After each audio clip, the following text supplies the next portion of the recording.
Hello Wanderers and welcome back again to Visa Mo Wonder Ko. So today pag-uusapan natin ngayon paano ba tayo nag-handle ng consular interview. We practice them and nagbibigay po kami ng pre-interview briefing para ready po ang each applicant humarap sa consul. But reminder, this is not a one-size-fits-all solution. So ang ipapakita namin sa inyo is just a sample of one case pero hindi po siya maaari na applicable sa lahat. It depends pa rin sa personal information mo, sa history of travel ninyo, at whatever pa na makaka-affect ng factor sa application ninyo.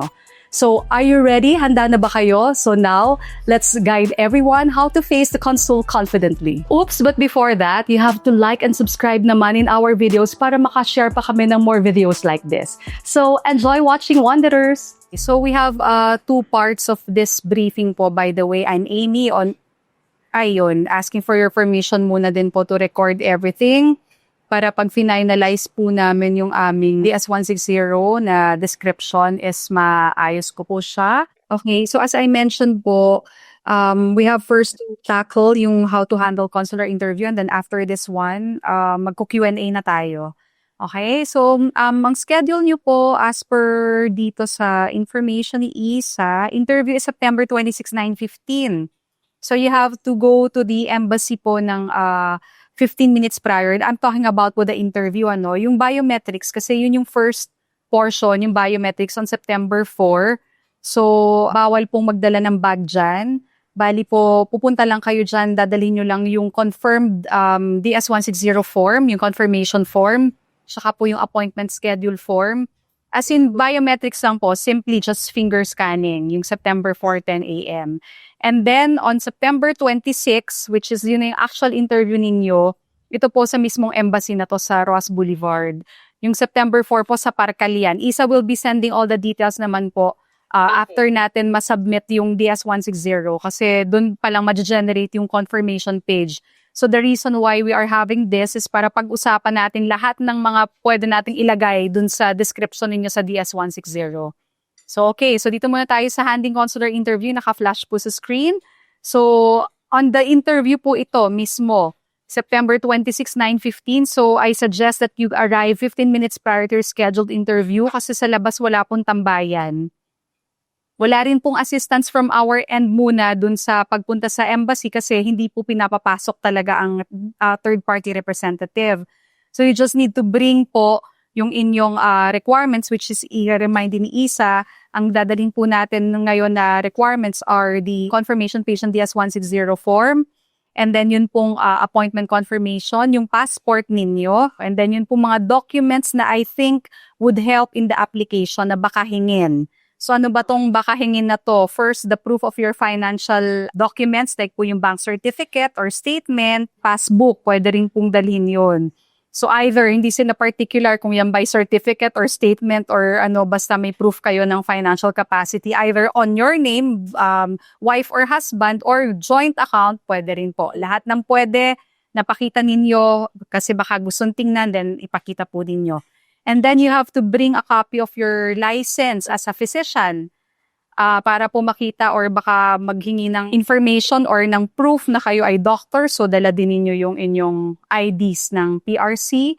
And then, kung paano po ba yung sa inyo? May registration po ba kayo sa BIR? Parang COR yata po ang mga doctor, Hindi naman siya certificate. Meron siya sa BIR kasi practicing siya. I see. So, ano po yung proof ninyo na, ano ba kayo? Nagki-clinic po ba kayo? May-ari ba ng ospital? Ano yung Clinic lang. Yung nakita mo si Japan visa before? certificate of employment yun. Di ba may hinihiling sa During employment, nagki-clinic kayo, tapos doon kayo under sa hospital na yun, pwede yun. Sa'yo rin, doktora, ganun din. Okay. And then, yung pong inyong ITR, kung lang, if ever, na gustong tingnan, pero alam nyo, based on experience, walang hinihingin document, hindi tinitingnan talaga. But I don't want na baka mamaya biglang maumpisahan kayo, mataunan, biglang hingin. Gusto ko rin naman, meron kayong dala and meron kayong bala sa gera. Baka biglang hingin, tapos biglang wala kayong dala, diba? So, yun na lang po, dalhin na lang din natin yon. And of course, sa anak mo, kasi kasabay nyo na siya, diba, sa interview. So, yung kid po ninyo, kailangan magdala ng birth certificate para to prove na kayo yung parents. And then, of course, yung marriage certificate din ninyo para to prove na kayo naman ay married. Okay? Going back to the handling consular interview, wear decent semi-formal clothes. So, syempre, ang ating pinoproject kayo ay mga medical doctors, mga physician. Ibig sabihin, mukhang yayamanin. Medyo may, alam niyo yun, kasi syempre, when we're projecting a certain career or profession na medyo high-end, syempre, itsura natin high-end din, 'di ba? So, magbibihis po tayo ng maayos, magsusuot ng magandang damit, maglagay din ng kung anong alahas ang pwede, bawal ang bag, so we cannot show a branded bag or whatever, bawal. So, yung aura, overall aura ninyo bilang mga applicants, kailangan po nagre-reflect sa ating ipinoproject sa application. It should match. Okay? So, yun po. And then, do not bring any electronic gadgets, of course. Kasi ang gadgets nyo, mobile phone, tablets, even the watch, bawal. So, pag na-scan ng x-ray at may nakita na may battery na ganyan, risked na naman tayo. Ang hirap kumuha ng appointment. So, wag na tayo magre-risked. Okay? And then, do not get nervous, of course. Be confident. And smile when you meet the visa officer. This is a very early morning interview. So, 9:15. Kailangan maganda ang mood na i-establish ninyo. Yung ipapakita ninyo, happy. Maganda ang mood, excited magpunta sa US for vacation. Ganun dapat ang vibe. Okay? Then, do not show sign of nervousness such as eye flickering, trembling of fingers. Because they always see how you behave. Nakikita nila ano yung mga action ninyo. So when you do like this, na para bang bored na bored kayo, na naiinis kayo, or nakaganyan kayo, kasi may patungan doon ng parang document eh. So nakaganyan. Of course, it will not help kung ang mga body language ninyo ay hindi kaaya-aya sa consul, di ba? And of course, be confident with your answers. Whatever you say, make it short, clear to the point, replies in a loud and clear voice. So ibig sabihin kung anong tanong, yun ang sagot. Pag tinanong mamaya, magmamock interview tayo for the Q&A, kung anong tinanong, yun lang din ang sasabihin. Okay? Wag na magsabi ng mga behind or yung, alam mo, yung mga malalapit na topics kasi minsan dun pa nagkakaroon ng problem na biglang left natin ganyan. So, hindi nakatulong. So, short and precise answers lang. And do not tell anything irrelevant to the question. Baka sobrang comfy na ninyo, biglang nagkwento na kayo ng buhay nyo sa consul, di ba? So, by mistake, you may give some unnecessary information that may lead to rejection. So, careful din tayo doon. And of course, be polite. Do not argue and do not ask unnecessary or unrelated questions. Do not elaborate your responses and this may not work on your favor. So, wag kayong pag medyo ang consul na feel nyo na may mga questions siya na hindi na kayo comfortable, okay lang yan. Just compose yourself and answer the question. Huwag kayong magpakita ng face. Di ba minsan, tayo as a human, hindi natin alam ano itsura natin pag may kausap tayo. Be aware and be conscious of your facial expression and yung inyong body language. And of course, be honest during the interview. And I think you are very much qualified for this visa, kaya dapat confident lang kayo. And mamaya malalaman natin yung mga iba pang i-explore na pwede nating ilagay na strong points niyo sa application. Okay? And then sometimes, siguro naman magagaling naman kayo mag-English, mga millennial Gen Z yata kayo, babata pa na itsura nyo. So, I'm sure that you will be confident to answer the questions in English, no? If hindi nyo naintindihan, itanong nyo ulit. Kung medyo nalito kayo sa accent ng American consul, so tanong nyo ulit sa kanila, I'm sorry, could you please repeat what you said? Or may I beg your pardon? I did not understand you. So yun, magtanong kayo kung hindi nyo naintindihan. Kesa sumagot ng hindi akma yung sagot sa tanong. Okay? And then of course, just show documents when needed and asked by the interviewing officer. Otherwise, kung hindi naman niya hihingin, wala rin kayong ibibigay. And the questions more or less, because the consular officers have so many applicants in a day na ina-assist na ginagawa. So, they might ask you like 2, 3, 4, 5 questions. And mind you, ang questions nila, they will be asking questions based on what we put in the application form. US visa is so different. It's not like Japan, it's not like Schengen visa. Hindi siya yung parang i-evaluate yung papeles and then pag maganda yung papers, approve na. Dito, kahit maganda ang papeles mo, maganda ang profile mo, pag pumalpa ka sa interview, hindi ka nakasagot ng maayos, problema natin yon kasi madedenay tayo. Kahit anong ganda ng application natin, if you cannot handle the interview well, masisira yung ating application. Okay? So let's go to Q&A. Hindi ako magpa-flash ng any questions sa Q&A. I want you to hear what questions are probably most likely to be asked. Gusto ko intindihin ninyo, ayoko yung magme-memorize kayo. Gusto ko intindihin ang sagot with all these questions na tingin ko makakatulong with your application and in accordance to your profile. And then, wag niyong i-memorize kasi it will make it worse pag nakalimutan niyo yung sasabihin or yung mga words biglang wala na. 'Di ba? Wala na. So, I just want you to understand bakit ganyan. First of all tanungin ko lang muna din, ano nang mga narating niyo na countries? Balik ako po, ang narating ko ng countries, Asia na Japan, China, Hong Kong, and then sa Europe naman po ay Paris, Italy, Czech Republic, France, Italy, Czech Republic, Kasama mo ba si husband? Germany. Maiwan ka. Ano naman ay Italy, Japan, Hong Kong, Singapore. Okay, wala naman po tayong any record na overstay or whatsoever sa ibang countries. Wala naman tayong violate na immigration rules. Wala na. That's good. Okay, that's good. Actually, you have a very strong profile. Like your job is very well established. Maganda ang travel history. Yun ang naman gusto makita ng consul. They just want to know if your ties in the Philippines is strong, your family ties, your economic ties, your professional ties, para hindi sila mag-isip na baka you will go there and then magtatrabaho kayo doon. Ibig sabihin may maganda kayong buhay na babalikan sa Pilipinas and lahat yan swak doon sa sinabi natin. Okay? So, the first thing that they might ask you normally would be, what's the purpose of your travel? So, of course, this is a family leisure bonding trip. And kailan ba kayo pupunta? When is the departure date na pinadeclare niyo sa form? Actually, wala pa kaming dineclare. Okay, so ngayon, pag-uusapan natin anong exact dates para sigurado na tayo na yun ang ating sasabihin at pag tinanong, ang consul kasi ganito, magbabasa siya ng application ninyo, DS-160, nasa harapan ng computer niya. And then kahit na nasa harap na niya yung date, tatanungin na niya naman niya sa inyo, what are the dates of your travel? Kahit makita niya na sa form yung dates mo, titingnan niya kung tally. Kung ikaw ang gumawa ng form, titingnan niya kung maayos yung detalye. Pag hindi nagtali, isang mali, denied. 'Diba? So yun yung purpose niya para to know, ito ba scripted ba tong ginawang tong application na to or ito ba ay talagang truthful yun. Yun yung mga ways that they can know na para makita nila yung authenticity ng application. So anong i-declare natin na date?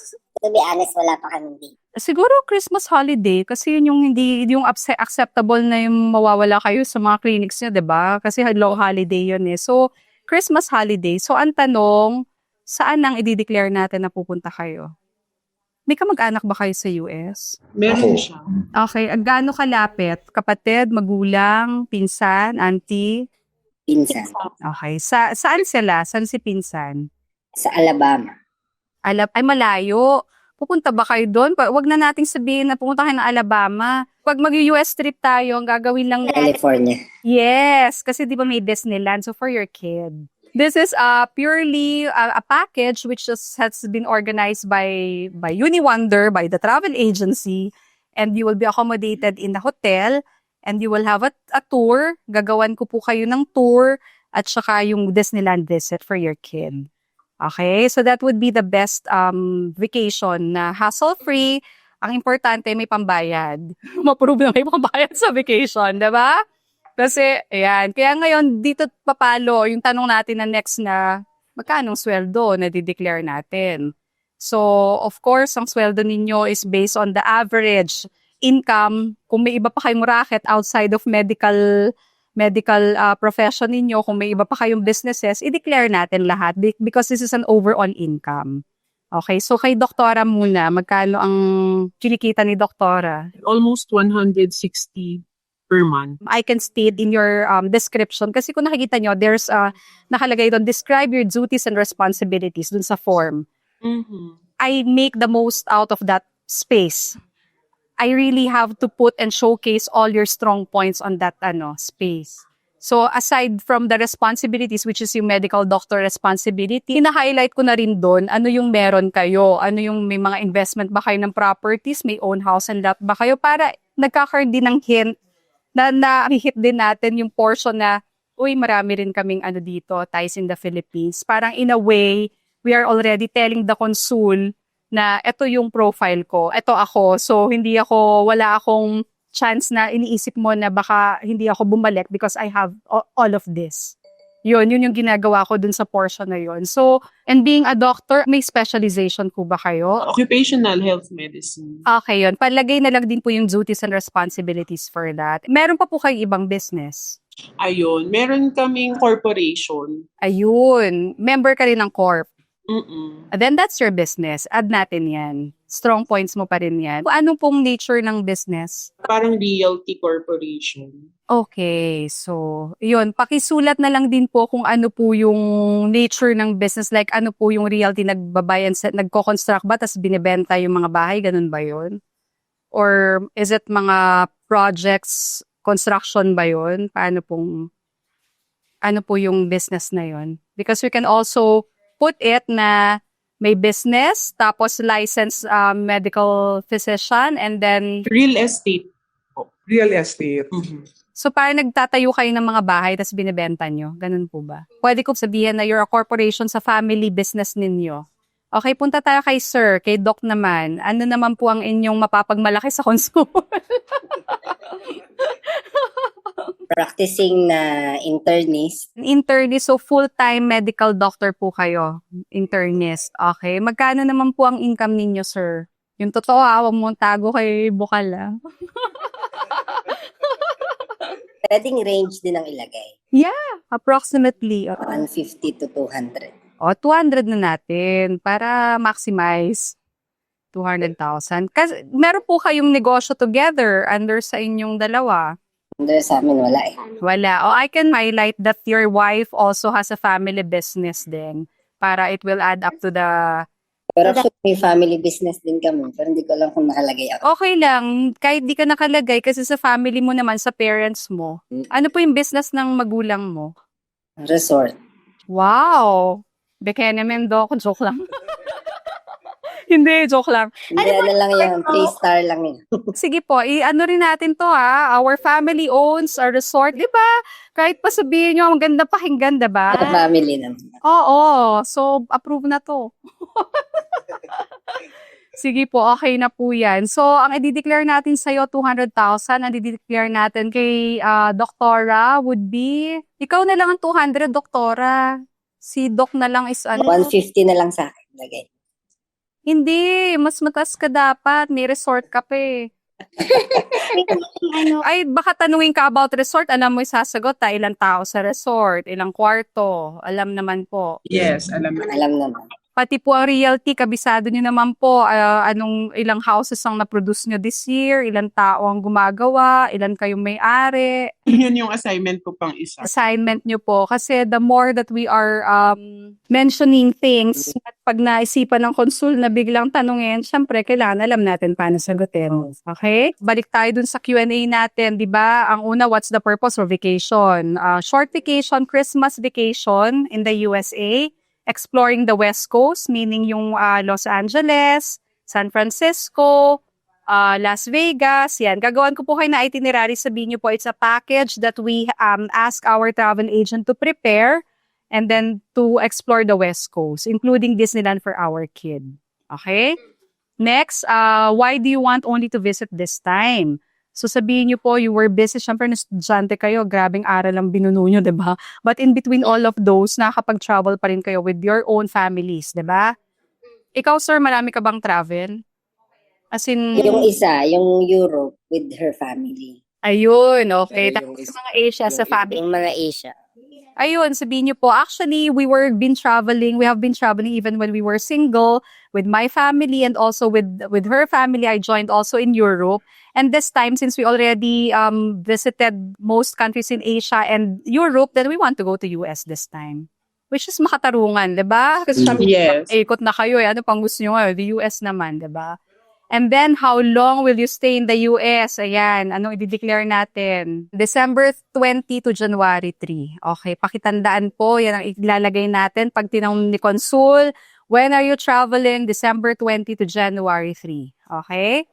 And then, where will you stay in the US? We will be providing you with the name of the hotel. May package kami for that. So, we are saying that we are availing this package. Pero hindi pa siya paid and finalized. Sabihin po ninyo na It's being reserved by our travel agent and good for finalization as soon as we have the visa. Pag tinanong, is your trip sponsored o sino magbabayad? Sabi mo, yeah, I will be paying for the trip of our family. Okay? So, ikaw, sir, ha? And then, how much do you expect this trip to cost you? Ayan, minsan may mga ganung gulat question. Diyos ko po, hindi natin alam na itatanong. Di ba? 1 million? Mukhang malakas mag-shopping si doktora. Ang laki naman. Ang laki naman nga. Eh, kasi pamasahe pa. O, tama. At saka peak season yun, di ba? Correct, tama. So, 1 million divided by 58, nasa almost $18,000. So, ayan. Okay, $18,000. And then, do you have relatives in the USA? Yes, i-declare natin may kamag-anak ka na pinsan, but you are not seeing them because they are in Alabama. We don't have a plan of going to Alabama. Instead, we want to go to the USA for the bonding time and vacation with the family. Doktora, wala kang kamag-anak sa US, right? I think medyo malayo ng mga Ay, wag na. Okay na yan. hindi ko sila kilala. And then, since wala naman kayong kamag-anak doon, wala siyang itatanong about sa mga connections ninyo. Oh, baka tanungin pala, do you have a friend in the USA? Baka mamaya yung consul, they will be asking, kuwari, ang daming tinanong sa inyo. Kuwari, may mga tinanong na una. Then sa ending, are you going to have lunch with your friend in the US? Yes. Patay tayo. Madadali tayo dyan. Kaya dapat be aware that pag when we say no, wala talaga. Wala talaga. Focus. Kasi pag minsan biglang, are you seeing your friend? Yes. Oh my God. Tapos dinagay natin sa form, wala. So you have to say, as mentioned in the form, I don't have any friends in the USA. Okay. Diba? Yun. About your work, they're gonna ask about your work. Kailan kayo graduate ng pagiging doktor? May specialization ba kayo? Ilang pasyente mo sa isang araw? Because they want to know if you're telling the truth, kung talaga bang doktor ka, anong hospital ka nagki-clinic, how much in a day ang income mo sa pag-consultation, yung mga ganon. Because they will be sometimes asking for the most unexpected question na para lang alamin so that they would know if you really know your craft. Kung totoo ba yung mga sinasabi mo. And then ikaw, sir, pagka tinanong paano yung mga kliyente mo, pagka wala ka, anong mangyayari sa clients mo. So, you're endorsing it to another colleague ba? Yung mga ganun.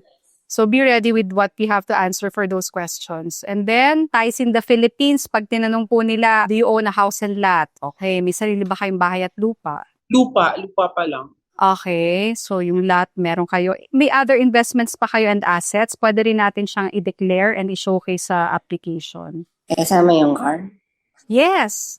Car, investments, lupa, bahay, kondo, Meron kaming 3 property ng lupa. residential. Commercial yung isa, Okay. and then yung dalawa ay Tatanong pa ba kung pinamana yun? Ay, di naman. We just need to tell na meron kayong property. At saka nasa pangalan nyo eh. Ay, pati yung shareholder ng hospital. Kasama din yun, di ba? Uy, oo. Uy, shareholder ka ng ospital. Ilagay natin yan. Kami pareho. yung stocks yung sa akin doon. So, nag-generate din to ng profit. Siyempre. Nakukuha ka din. Oh, yes. Okay, isama natin to sa income nyo. Magkano income nyo dito? Liit lang sa Maliit lang, mall hospital pa lang. If in case lang because I will be also declaring this hospital na kayo ay member din ng corporation dito, may shareholders din kayo. Pag tinanong yung income, sabihin nyo na lang na you are earning, this is not fixed because we have the annual dividends, diba? So sabihin nyo na lang na more or less tag 100 each, ganun, 100,000. Hindi ko siya ilalagay as a figure, pero pag tinanong, yun ang isasagot nyo para lang ready. Okay? And then, they might also ask about your anak, your kid. Ilang taon na yung anak nyo? Ilang taon na ba anak nyo? 2 years old. Okay, so, kailan siya pinanganak, yung mga ganun, para lang to matali yung information kung tama yung dinideclare nyo. And isa lang yung kid nyo, no? Mm-hmm. Okay, and then pag tinanong din nila about your travel, so yan, paki-recall nyo kailan ninyo ginawa yung mga travels ninyo. Kunwari, when did you go to Europe? Tinatanong talaga, as in. Or what is your favorite country? What's your favorite country that you have visited already? So, halimbawa, sa Europe, yun na nasabihin nyo, I really appreciated Italy kung Italy kayo nagpunta because of its delicious food, its culture, Yung mga sceneries nila, yung mga buildings nila, yun. Be ready to answer that. Minsan hinuhuli nila kung totoo ba nakapunta na kayo or saan sa Europe kayo pumunta. Or is this your first time to go to Disneyland? Kasi i-mention natin yung Disneyland sa kid nyo. Nakapunta na ba yung bata or kayo sa Disneyland din? Hong Kong, Disney. Ayun, so sabihin mo, we have experience. Tsaka Tokyo. Hong Kong, Disneyland, and Tokyo Disneyland. So this time, we're gonna bring my daughter. My son to US Disneyland. So sabihin mo, Paano yun? saya pag nagdi-Disneyland. Bawal ang yaya sa loob, no? May yaya ba kayo? Pero Pero hindi Kasama namin sa kasama sa application. Okay, akala ko. in case lang na malikot. Tanong ninyo sa guard na lang kung kayang papasukin. Tanungin discretion nila doon kung papapasukin. Normally, yung mga in-interview namin na pinapayagan yung yaya, yung may mga special. Pero kasi since maliit pa, 2 years old, baka naman pumayag. So you can ask. Okay, naka-uniform ang yaya ha, para makita ang ibang level. Okay. Or baka papasukin, naka-uniform si yaya, okay? And then, baka din po tanungin about your personal background. Saan kayo nag-aral, lalo na yung pagiging doktor nyo.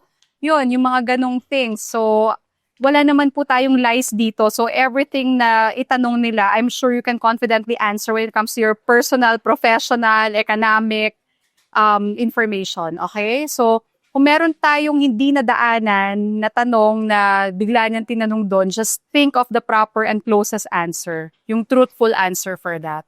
And then pag tinanong about your travel plans, so sabihin niyo na actually we have started planning about it. Like we are going to West Coast, visiting LA, San Francisco, and maybe Las Vegas. So for just 2 weeks, we will be exploring purely the West Coast area. Yung West Coast kasi yun yung mga basic na pinupuntahan talaga ng mga Pilipino, Hollywood, diba? Hollywood, Disneyland, yan. So, we will be providing also with an itinerary to support that statement para kung in case na tanongin nila, mapapakita din kayong IT. Tsaka, reservations for the ticket, pero hindi pa yon finalized. Yes. So, pag tinanong, are this already finalized or this already issued? No, sir, no, ma'am. This is not yet issued and we will proceed to finalize as soon as we have the visa. Okay? Ayun, and then pag tinanong, who paid your ticket or who will pay your ticket and accommodation? Si Doc. Okay?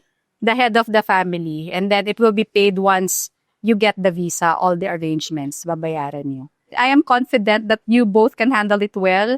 Although medyo strict ngayon ng embassy, but with the proper explanation of showcasing your ties in the Philippines and your profession, I'm very confident that you will make it. So, pati yung travel history nyo, i-mention ko na rin para alam ng consul that you have been to different countries. Kasi pag hindi natin nilagay, hindi nila alam.